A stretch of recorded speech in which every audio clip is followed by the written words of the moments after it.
Lebanon में एक car में धमाका हुआ और अंदर बैठा शख्स मारा गया। तस्वीरें ऐसी जिसे दिखाना मुनासिब नहीं।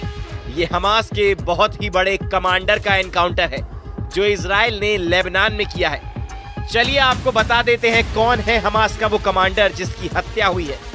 कौन मारा गया है? नाम मोहम्मद शाहीन। क्या काम करता था? लेबनान में हमास का कमांडर था। अटैक कहां हुआ? लेबनान का सैदा शहर। अटैक किसने किया? इजराइल की खुफिया एजेंसी शिन बेत। अटैक कैसे हुआ? ड्रोन से कार पर अटैक और हमास कमांडर खत्म।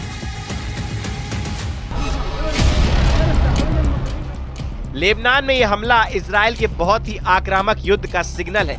इसकी सबसे बड़ी वजह समझ लीजिए, क्योंकि इजराइल ने एक बार से अपने दो बड़े दुश्मन हमास और हिजबुल्लाह पर एक साथ हमला किया है।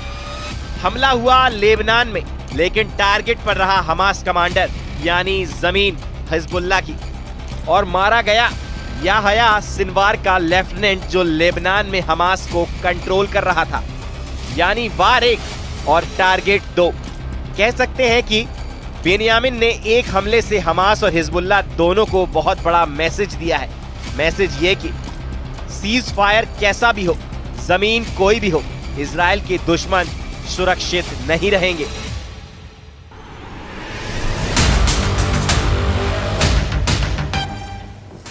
बेनियामिन नेतन्याहू के इन खतरनाक तेवरों को उनके एक और बड़े फैसले से समझिए, जिसमें इजराइल की सेना को लेकर बहुत बड़ा ऐलान किया गया है। अब इजराइल का नया कमांडर बनाए गए हैं मेजर जनरल इयाल जमीर। उन्होंने लेफ्टिनेंट जनरल हर्जी हवेली की जगह ली है, जिन्होंने हमास के खिलाफ इजरायली सेना की नाकामी पर इस्तीफा दिया है। उनकी जगह मेजर जनरल इयाल जमीर बन गए हैं। इजरायली सेना के नए चीफ ऑफ स्टाफ 59 साल के जनरल इयाल जमीर एक टैंक कमांडर रहे हैं। इयाल जमीर नेतन्याहू के करीबी हैं। वो 2012 से 2015 तक नेतन्याहू की मिलिट्री सचिव रह चुके हैं। नए कमांडर के साथ नेतन्याहू अपने अरब वर्ल्ड वाले मिशन को पूरा करना चाहते हैं। जनरल इयाल जमीर का ग्राउंड पर खौफ बहुत ज्यादा है। जनरल जमीर इजराइल के बहुत ही खतरनाक कमांडर माने जाते हैं और उनके सामने इस वक्त हमास को रोकने के साथ साथ हिजबुल्लाह को भी जड़ से खत्म करना बड़ा चैलेंज है। लेकिन यह आसान नहीं होगा। दक्षिण लेबनान के फ्रंट पर क्या हो रहा है उसका ट्रेलर देख लीजिए।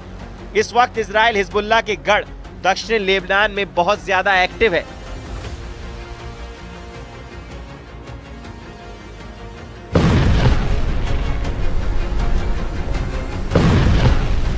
धमाका नंबर 2,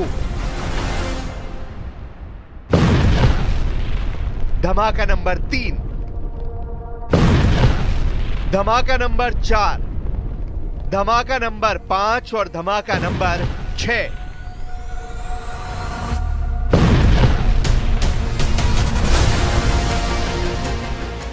इन धमाकों के साथ इजराइल ने नए युद्ध की गारंटी दे दी है। इन धमाकों के साथ इजराइल ने बता दिया है कि नईम कासिम का भी वही हाल होगा जो हसन नसरल्लाह का हुआ। दक्षिण लेबनान में इजराइल का ऑपरेशन सफाया जारी है। ऑपरेशन सफाया यानी अब हिजबुल्लाह और इजराइल का सीज फायर, डबल फायर उगल रहा है।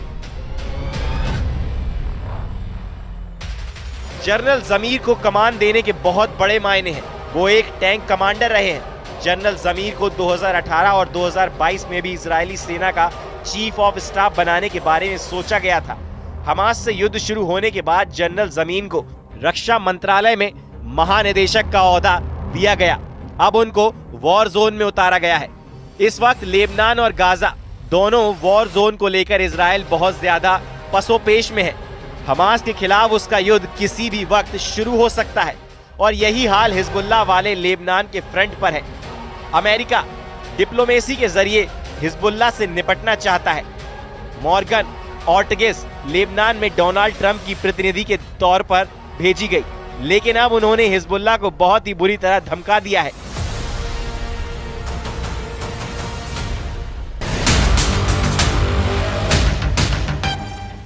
लेबनान में यूएस प्रतिनिधि मॉर्गन ऑर्टेगस ने कहा, मैं हिजबुल्लाह से बिल्कुल नहीं डरती। मैं इसलिए नहीं डरती क्योंकि उसे हराया जा चुका है। अमेरिका ने हिजबुल्लाह के खिलाफ लाल रेखा खींच दी है और अब वो लेबनान के लोगों को नहीं डरा पाएंगे। लेबनान में हिजबुल्लाह और हमास दोनों के खिलाफ इजराइल की जो आग फैल रही है, उसमें डोनाल्ड ट्रंप और बेनियामिन नेतन्याहू की सीक्रेट मीटिंग का बहुत बड़ा हाथ है। इसी मीटिंग के बाद ट्रंप ने मॉर्गन ऑर्टिगस को लेबनान भेजा और अब मॉर्गन को हिजबुल्लाह किलर कहा जाने लगा है। सबसे बड़ी बात यह है कि अब हिजबुल्लाह की लीडरशिप तहस नहस हो चुकी है। हसन नसरल्लाह के मारे जाने के बाद नई कासिम नया कमांडर है, लेकिन मॉर्गन ऑर्टिगस ने नईम कासिम के लिए लाल रेखा खींच दी है और यही रेड लाइन बनाने वाली मॉर्गन अब हिजबुल्लाह के खिलाफ किलिंग मशीन बनने के लिए तैयार है। ईरान पर अब राष्ट्रपति ट्रंप का दबाव है ताकि पश्चिम एशिया में अपने समर्थक गुटों को फंड ना दे पाएं।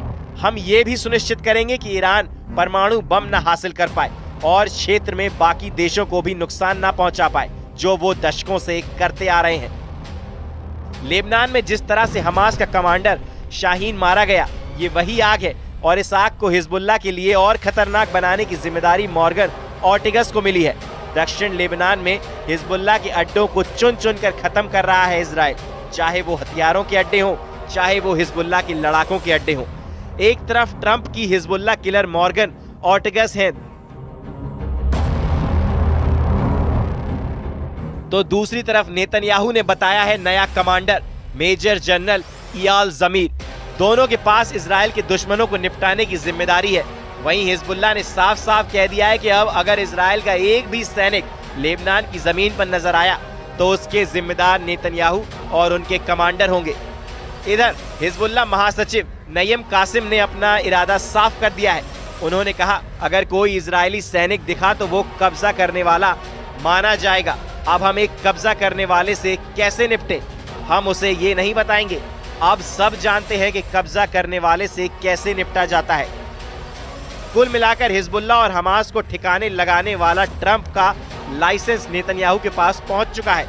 इजराइल और अमेरिका के कमांडर लगातार प्लानिंग कर रहे हैं कि गाजा को कैसे क्लीन आउट किया जाए, हिजबुल्लाह को तहस नहस कैसे किया जाए। इजराइल ने जैसा हसन नसरल्लाह और हाशिम सफीद्दीन का किया, वही हाल अब हिजबुल्लाह के नए चीफ नईम कासिम का किया जाएगा। रक्षा मंत्री इजराइल काटस इसकी 100% गारंटी दे रहे हैं। वहीं इजराइल के रक्षा मंत्री काटस ने पलटवार करते हुए कहा कि मैं नसरल्लाह की जगह लेने वालों को सुझाव देता हूं कि वो पुराने नेताओं की तरह इजराइल के इरादे को गलत ना समझे, नहीं तो उन्हें भारी कीमत चुकानी पड़ेगी। इजराइल के तेवर बताते हैं कि वो हमास के साथ साथ अब हिजबुल्लाह के खिलाफ डबल युद्ध के लिए तैयार है। फरवरी में ही दोनों मोर्चों पर बड़ी जंग का खतरा मंडरा रहा है। इजराइल की सेना सीज फायर के बाद तरोताजा है और वो नए कमांडर के ऑर्डर पर एक नई लड़ाई लड़ने के लिए तैयार हो चुकी है।